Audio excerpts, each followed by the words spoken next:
Hello, everybody. I'm Ron Miscavige, and this is another Life After Scientology episode. And I have a special guest on for you today, which you all love. And I love having her on because her input and her take on a lot of these things in Scientology is unique to her alone. And I'm sure you all know that. Let me get a little business out of the way before we get started. If you like these episodes and you like the enlightenment and the exposure we're doing on this cult known as Scientology, please, if you haven't done so already, please subscribe.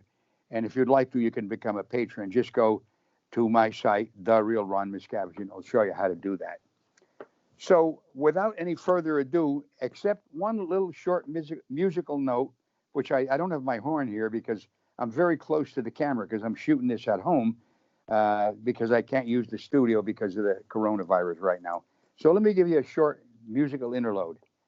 I'm sitting on top of the world, just singing the song, just rolling along. There you go. That's the musical interlude. And I'll tell you, that was made famous by Al Jolson back in the early 20s, 1920s or so. So there you go. There's the musical interlude. And please welcome Karen de la Carriere. Karen, good morning, and really great having you back, honey. Hello, everybody. Good to be back. Yeah. Now, the subject we're going to take up today is, well, it's a take on what's happening in Scientology itself. And I'm going to tell you something. The Scientology organizations, or orgs, are boarded up. Karen brought this up, and she has pictures to show you what they look like right now. Karen, do you want to just start off with that so we can set the tone? Let's start off with this. This is the famous test center on Hollywood Boulevard, where traditionally they have tables outside and offer to give people a free test. That's the testing center. This is Los Angeles org. Los Angeles org was profiled by Tony Ortega for the tactic of getting in elderly people and making them open multiple credit cards and billing them like $70,000 and so on for bridge. I remember that. I remember the girls took the guy to an ice cream stand. The most criminal org on the planet, ripping off seniors, elder abuse, and it was the training org for all other salespeople to come in internationally and learn how to do it. This is AOLA, where one goes for advanced services on L. Ron Hubbard Way, all boarded up. Right. And this is American Saint Hill organization, the so-called training org, which disbanded the Saint Hill special briefing course.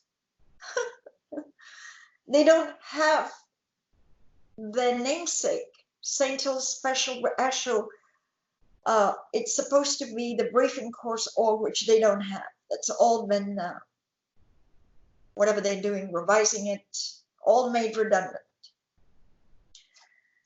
Now, my husband, Jeffrey Opstein, took these pictures. He took many, many more. I just don't want to overrun or go on too long with the pictures. The thing is that Scientology has said that their Way to Happiness booklets can reduce crime by 50%. And all the rioters and all the protesters have been up and down main streets in Los Angeles. Not a sign of a volunteer minister. Wow. Nobody is daring to hand out booklets. They are all sealed up, all boarded up. Wow. I'll tell you, that's not a good indicator of them carrying out their promise of being able to reduce crime, drug addiction, all by simply handing out this booklet, The Way to Happiness. So They just don't have the courage to go out and do it. As a matter of fact, I tell you, maybe deep down in their minds, they're thinking, man, what the hell am I doing? This isn't going to do anything. I just wonder about that. You know what I mean, Karen?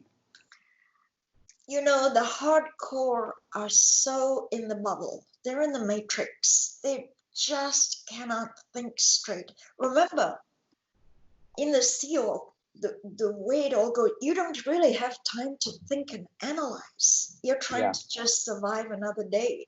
Yeah. And make it through with sleep deprivation and money deprivation and food, which is often Oliver Twist slop. Ron, you and I were in a total of 82 years or something like that, and we were both long duration members. We lived and breathed as staff on campus. What do you think? Let's speculate. Let's just hypothesize. Let's just think. What are they going through? All the staff. You don't see a single. They're all boarded up. What do you think?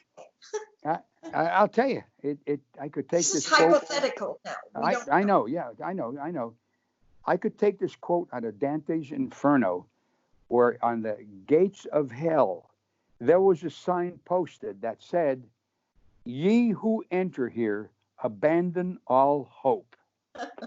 And let me tell you, if that place is boarded up and there's nobody coming in, it's got to be a living nightmare for the staff members, because they're going to be accused of personally having counter intention to improving their statistics. It's their fault. That it's not the coronavirus or the fact that people can't socially interchange like they would on a normal basis. It's the staff members' fault, and they're living through what some. I'll tell you this: I wouldn't want to be there for all the money in China or in Wall Street, I should say, not in China, for all the tea in China.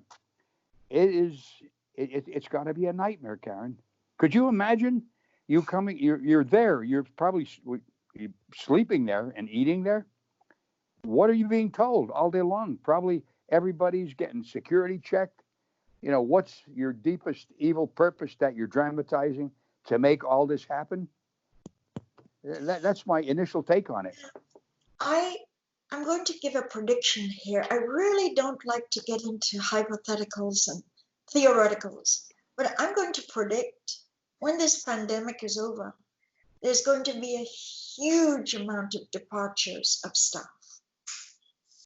I think that it is so draconian inside that there will be a huge amount of people. They can't leave now in the middle of a pandemic. Where will they go? How will they travel? God knows what stories they've been told. But I think there will be an exodus of CO members asking to leave as soon as the pandemic subsides. Do you agree? I agree wholeheartedly, Karen.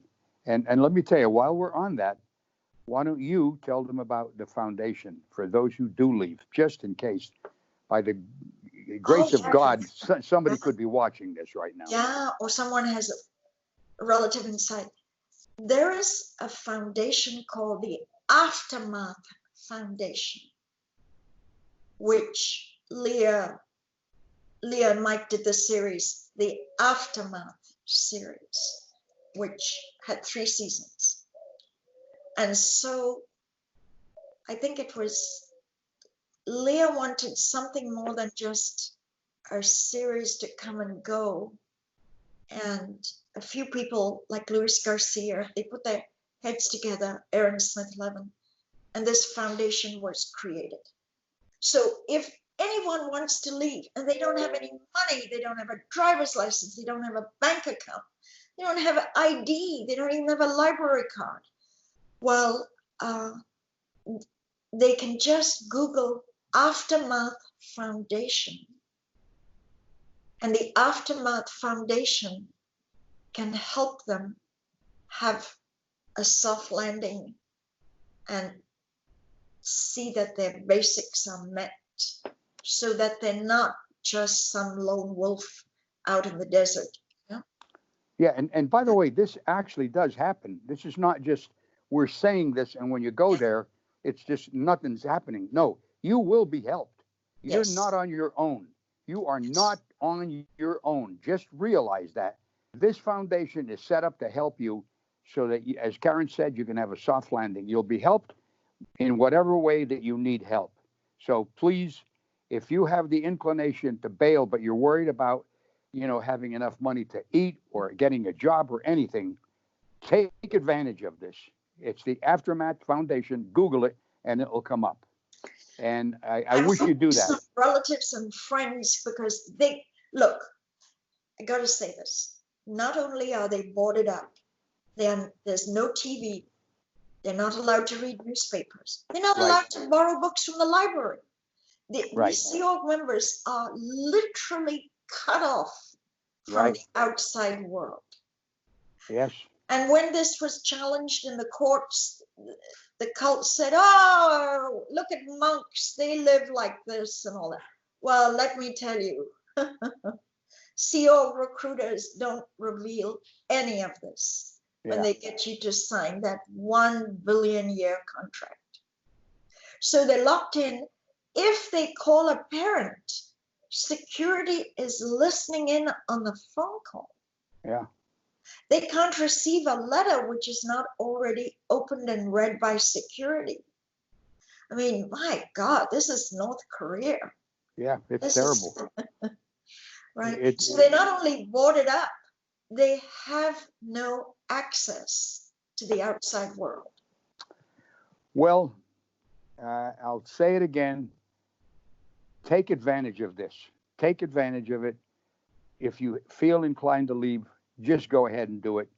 You're going to jump into that pool, and it's not going to be, just cold water, and you're going to get a shock of your life, and you're going to starve to death on the street. Google the Aftermath Foundation, and you will be helped. Now, I would like to segue into something here. And look, we're talking about people escaping.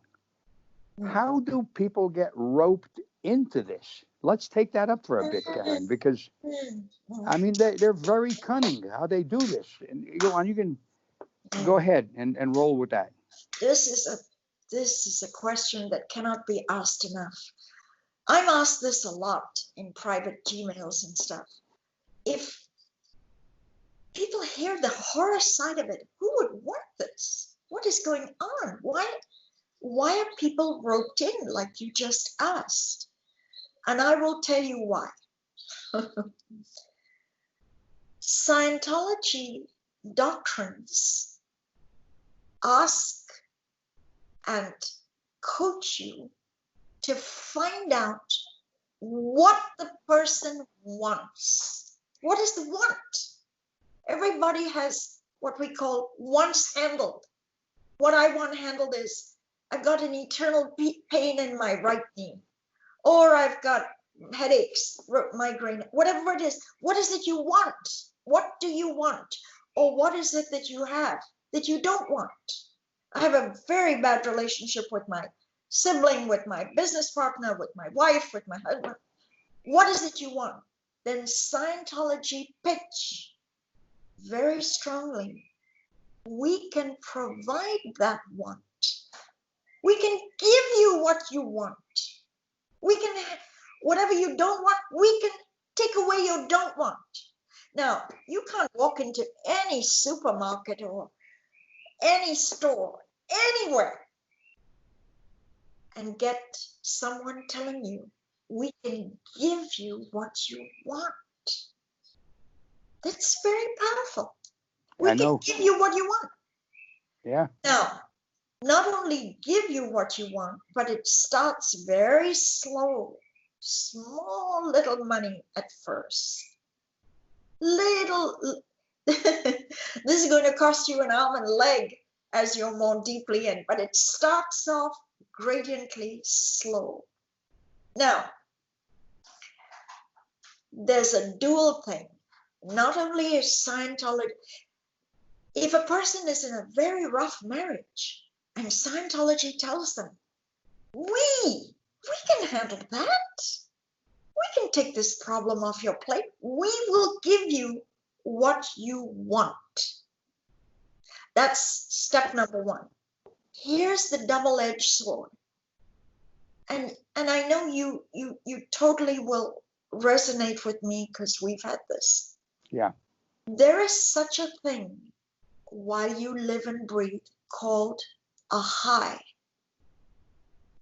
And a high is just that wonderful feeling of happiness, contentment, even ecstasy, or a complete absence of clutter and noise in your head. Just a feeling of release. Right? Yeah. Yep. That is gotten sometimes through drugs. Drugs definitely can give a high. People Right. get addicted to weed and marijuana because of the high. Alcohol can give the high. Falling in love or having a new love in your life can give you that high. The high athletes can get a high by running 6 miles nonstop. They talk about this athletic adrenaline, whatever it is. They get a high, an athletic high. Karen, I'm going to tell you something. You can get a high after taking a physical workout because the body releases endorphins, and it is like a drug. And you think, wow, what a great feeling. You know, people who don't exercise never experience this, but I can tell you because all my life I've worked out, and I like that feeling. At the end of the workout, I feel a little bit high. I'm backing up what you're saying. It's not just you get a high from Scientology. There's a lot of ways to achieve it. Well spoken. Now, in Scientology, very early on, you can experience a high in the counseling. Right. Now, I won't tell you where I'm going with this. I'm just giving a datum. When for the first time a person has sat down with someone and unloaded their soul in which they think is a safe space, the counselor has full attention on them, and they think this is the sanctity of priest penitent privilege. That's all hogwash. I know. Everything you say is videotaped, written down, and will be used against you if you ever leave. But at the time, this poor, gullible newbie believes he can unburden his soul. And let's say he did a very mean, horrible thing in his teenage years. Let's say he tortured a cat. Yeah. And he's never, ever, ever told anyone. It's a big secret. And he gives it up to the counselor. I tormented this cat. I teased the cat. The cat was in fear of me, and I beat it, blah, blah, blah, blah, blah, blah. He will, at the end of that session, feel an enormous relief. Yep. Of a high. Because he's confronting it. He's taking responsibility for it. He's seeing that this was evil. He wants to make amends now and see that cats in shelters get adopted. He has a huge shift that he would never, ever going forward in time torture an animal. And this gives him a high. He suddenly is not so ashamed of himself. He's proud that he now can go forward in time, a changed human being. Right. When one gets a high, no matter how one got it, a human being craves getting that high again. Right. And a human being will go through an awful lot of pain to just get that little bit of pleasure of the high. Yep. In other words, if one got very happily drunk and was the talk of the party, made everybody laugh, he was high, so he was no longer introverted, and he was making everybody laugh, and he was the belle of the ball, so to speak, of the party. He will endure a migraine headache, throwing up, nausea the next day, feeling sick as a dog for 2 days. But guess what? He'll go drinking again to get that high. Well, I'm going to tell you, I have a friend, Ray Brzezicki. He was a high school pal of mine. And one time he analyzed what would be considered a good time back in Pennsylvania. He says, here's what people do. He says, they go out to a bar. They speak to their friends. They get drunk beyond their ability to help themselves, fall off a bar stool, bust their head on the floor, and then the next day they'll tell their friend, man, did I have a good time last night. And that little bit of philosophy that came out of this high school friend of mine, this is back in the 50s, holds true right now. You're right. People will endure just about anything for that high. And this locks them in, and now they're hooked, going down the path to maybe financial chaos, a broken marriage, children separated from them, God knows what. But it ain't a path to happiness, I can tell you that. Yep, that's nicely put together. I will tell you that these little highs that one can get in a Scientology counseling session, they're very transitory. Yeah. They do not last. You're not going to sit up there feeling high month after month at all. Sometimes it's all gone in an hour and earth comes crashing in. But that high is in itself addictive. Yep. In fact, Yep. one could almost say the addiction of anything is because prior to the addiction, one got the high. And one is now, why do people jab themselves with heroin every hour? They're looking for that high. It's the high that a human being craves. So you can get a high now and again in Scientology. It certainly doesn't change your ethics or moral level. No. Which is where Scientology falls flat on its face. You get these OT8s ripping off Medi-Cal and Medicaid. There's Spinoza. What is Spinoza?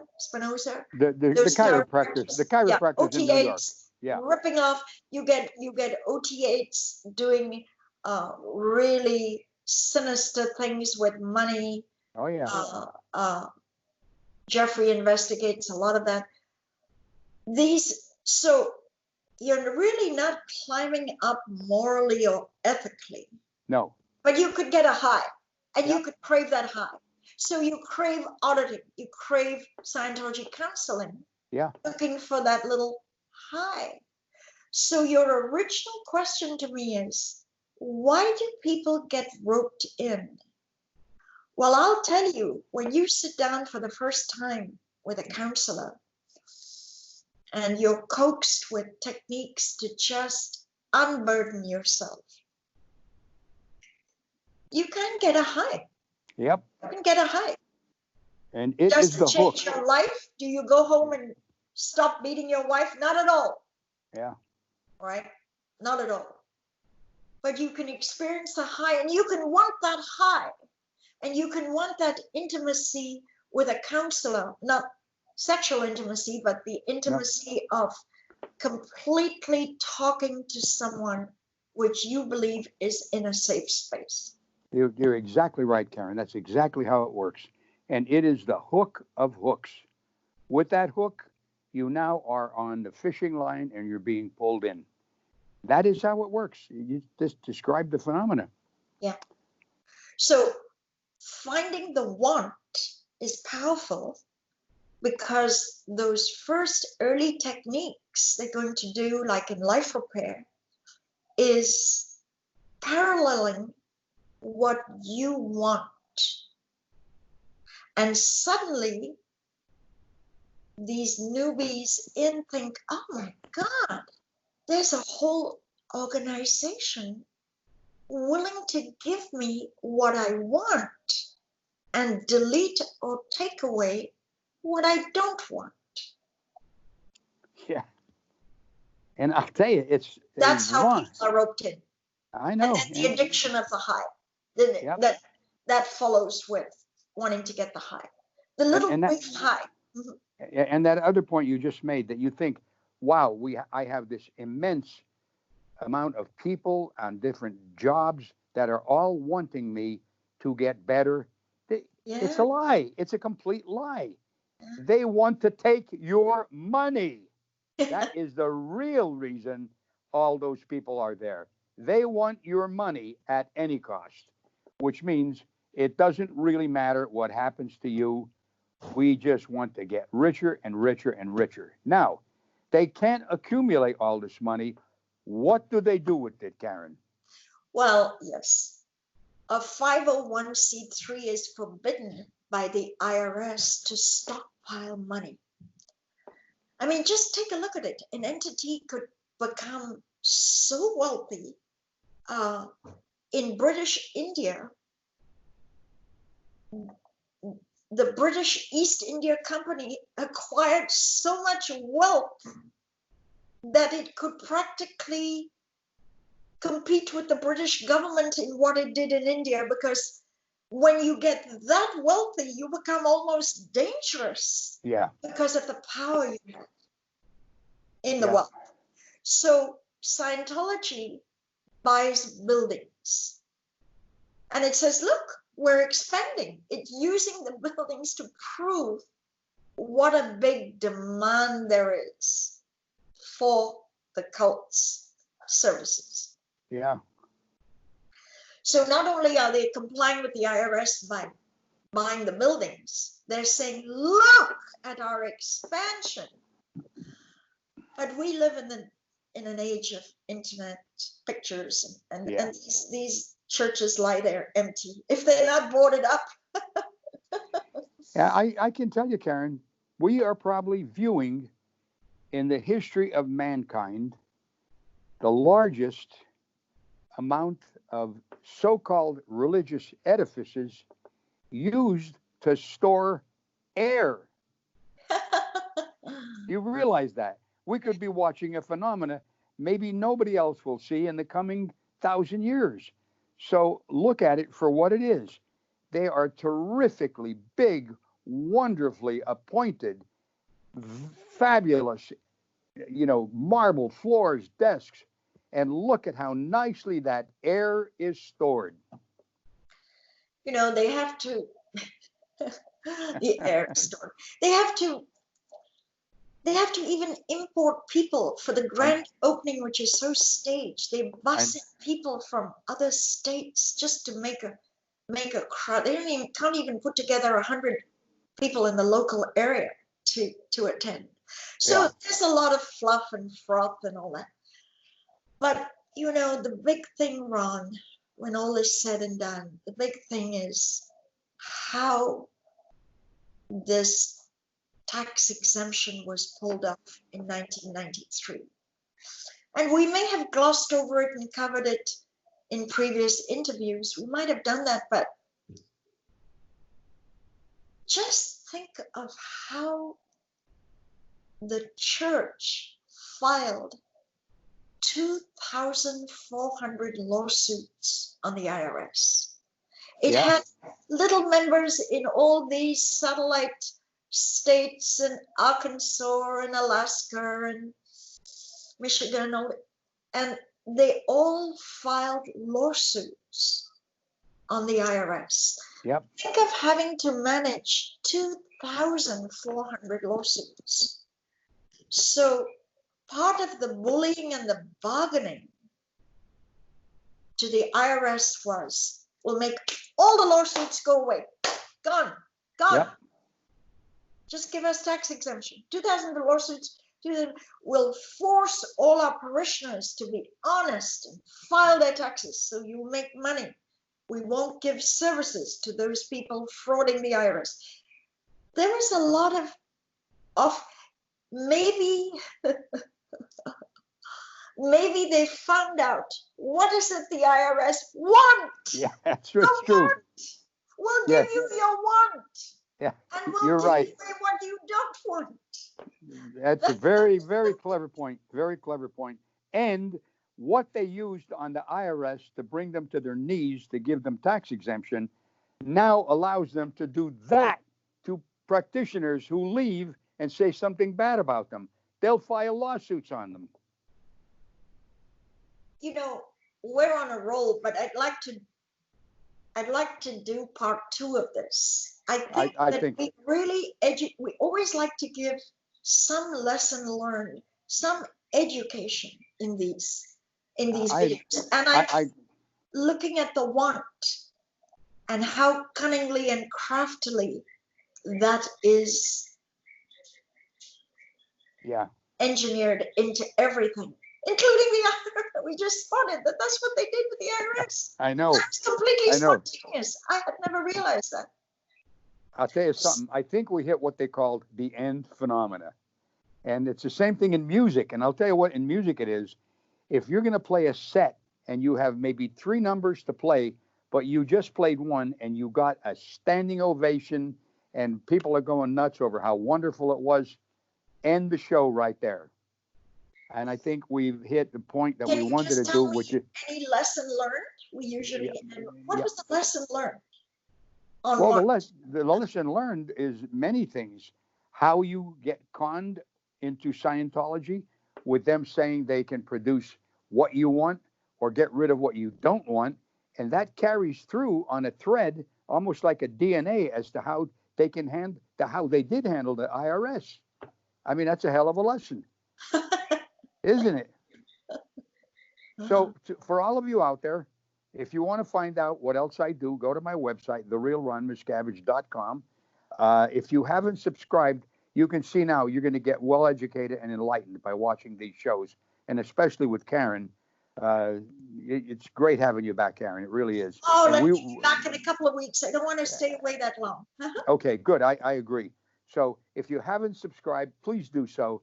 And if you feel so inclined to help support this program, become a Patreon. So meanwhile, for Karen and myself and the show, what you've just watched called Life After Scientology, I am Ron Miscavige. She is Karen de la Carriere. And we will both see you on the next show. So until then, stay healthy. God bless all of you. Bye-bye, everyone. Bye-bye.